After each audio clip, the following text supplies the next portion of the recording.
Insentibo para sa mga lalahok. Sa pagkakataong ito, yan naman daw ang alok ng LTFRB sa mga gustong makasali sa Public Transport Modernization Program. Magbabalita si Ian Suyu.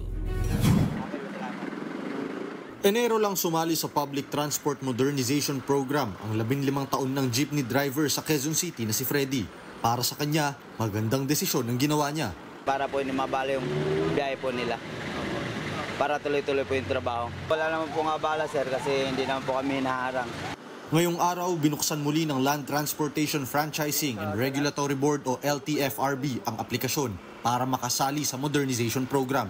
Tatagal ito ng hanggang sa November 29. Pero hindi tulad ng dati, bawal nang bumuo ng panibagong kooperatiba. Ito na rin daw ang huling pagkakataon para sa mga tinatawag na kolorum na jeep na makianib na sa programa. Right now, you're only limited to joining existing cooperatives. However, may mga rota pa po tayo all over the Philippines na wala pang mga existing cooperatives na nag-apply. In those instances, we will allow new cooperatives to come in. Ginawa raw ito ng ahensya alinsunod sa hiling ng Senado.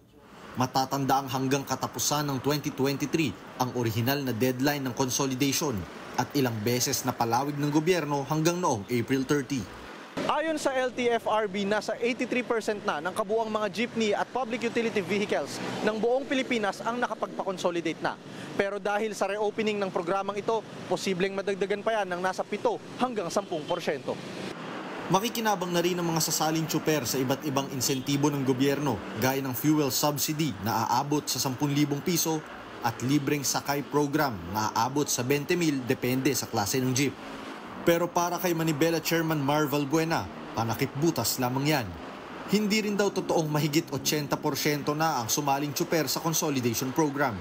Masasabi natin na realistic, siguro mga nasa 55 to 60% po kasama na yung mga natakot. Pinapakita ng LTFRB, eto, dahil mga mangmang kayo, may ayuda, pumasok na kayo. So, ganun nila binobola ang mga drivers at operators. Patuloy rin daw nahihikayati ng Manibela ang mga tsuper at operator na huwag kumagat sa mga insentibo ng gobyerno. Para sa 1PH, Ian Suyu, News 5.